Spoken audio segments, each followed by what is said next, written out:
From 2005 to 2015, UP had a miserable record of 17 wins to 121 losses with 3 winless seasons in that span.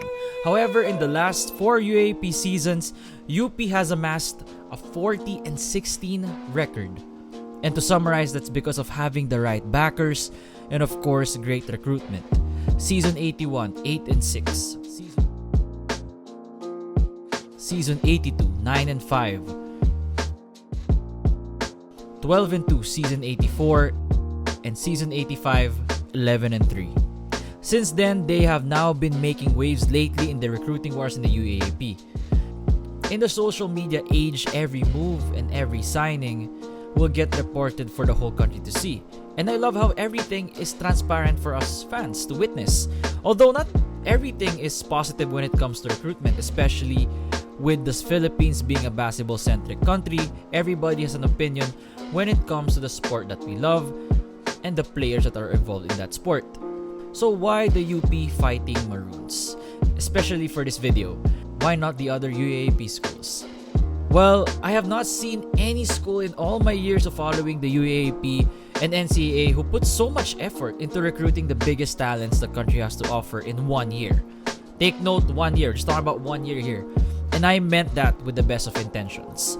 Some are arguing that this has already been done before by Ateneo when they got a boatload of recruits. But this was back in 2013 to 2015. Nakaspread out yung mga players nun. The most well-known being Jerry Pingoy, Hubert Cani, Arvin Tolentino, Terdy Ravena, Mike Nieto, Aaron Black, Isaac Go, and a lot more. Mga batang gilas talents yan. The problem with that argument is that these players didn't all get recruited in 1 year and didn't band together as soon as possible. It was a recruiting class mired by the then Jerry Pingoy rule, wherein players from different UAAP schools will have to sit for 2 years before they can play for the school they're transferring to. Especially pag galing ka nga sa UAAP school, for example, transferring from FEU to Ateneo. 2 years yun. Sit down ka lang. Anyway, these players that UP got in the offseason leading to UAAP season 86 are not your typical recruits. These are high school players who are nationally ranked by NBTC and included in the top 24. That's why there have been a lot of people complaining on Twitter and even the basketball forums. Yes, there are still basketball forums in our day and age that UP is hoarding recruits. They're not thinking of the boys' future, and what they're doing is bad for the UAAP. Well, for every controversial take, there's the good and the bad. Okay, so let's first talk about the good part. Number 1, it increases the competition for the rest of the schools in the UAAP. Just like what I mentioned a while ago, that with UP getting majority of the top recruits, teams will now look even further into the provinces to look for hidden gems. It will also force teams to use their scouting department even more than ever as they try to get the next best thing before the big schools snatch them away. Lastly, there will be an emphasis in making sure that there is a succession plan from the grade school ranks all the way to the collegiate level.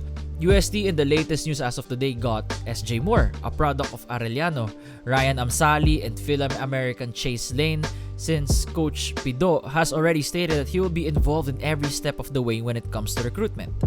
NU and FEU are doing the homegrown route, with Reinhard Humamoy committing to stay with the Bulldogs while JR Pasaol is doing the same with FEU. Ateneo is looking towards the US and Australia when it comes to adding firepower. The best player of this class, arguably Mason Amos, is joining the team, while Sean Tuano and the athletic Sean Jackson, who's been described as a smaller Jamie Malonzo, are their latest recruits from the US. DLSU, on the other hand, have been going through the UCBL route, adding Henry Agunane, and Coach Topek's influence with LPU is still there in getting Matthew Rubico.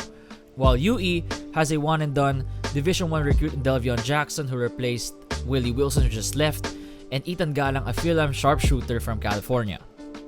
Number 2, it prepares UP for the long term and adds depth to the team. In UP's defense, by adding all of these recruits, it gives them a succession plan once a key recruit leaves for the KBL or Japan or overseas. Best example is Carl Tamayo. After winning the championship in his rookie year, I was shocked he returned for his second year kasi nag-champion na sila eh.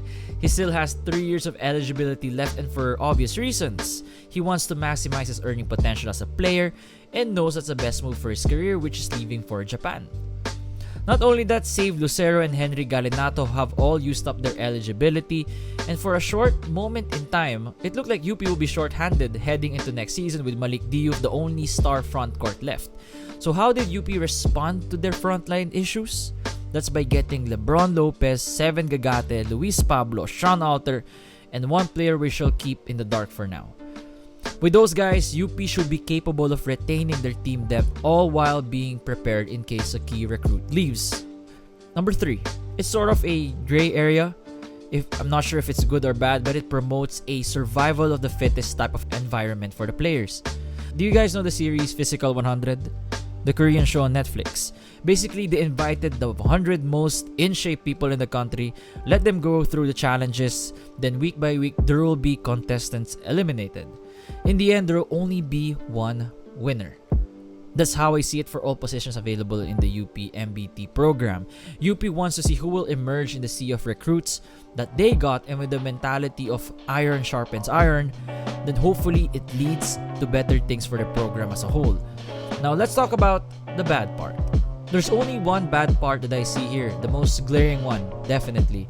And that involves that not everybody here will get the playing time that was promised to them, or in short, they'll waste 1 to 2 years of their careers depending on when the players realize it.